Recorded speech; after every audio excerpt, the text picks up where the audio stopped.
Hey, this is David Hancock. We told you as soon as our folks came in from the field, we'd give you an update on what was occurring out there with the flooding. We mentioned Edney Inn Lane. Yes, that is flooded. And our cameraman here, Mike Sullivan, has been out in the Jerry Lane area, the southern part of Hendersonville, and he's brought some footage back for us. As you can see, Dave, it's been really a tough day out here, and from this instance right here, we've got somebody who's driven into a subdivision where obviously there's way too much water for them to be driving. So, you know, we can't stress enough. If it's flooded, turn around and go back the other way. You just don't know what's going to happen. You know, in this case, she's lucky. It was a subdivision. The neighbors came out. They helped her get her vehicle out, but, you know, it could have been a much worse situation out there.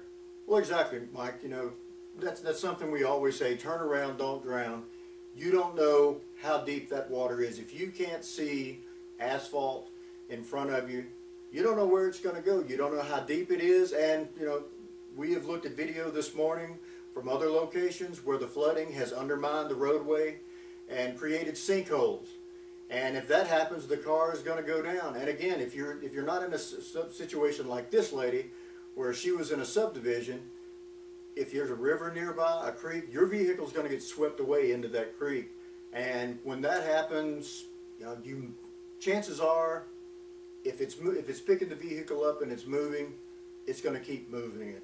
And then if it hits a rock or something, it's going to overturn. The passenger compartment's going to be flooded.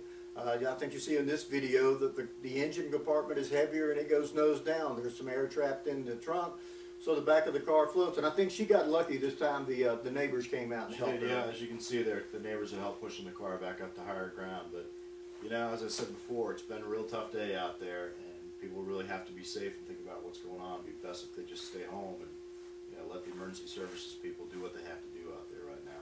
Well, that's a very good point, folks. Wherever you're at, try to stay there. I know some of you may be at work at this point.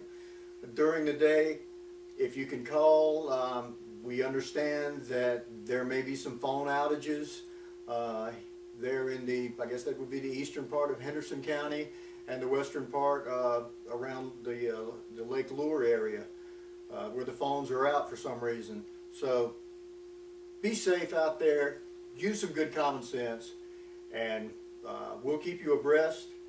We'll be doing more updates and cut-ins and shows as we get more information, we get more footage.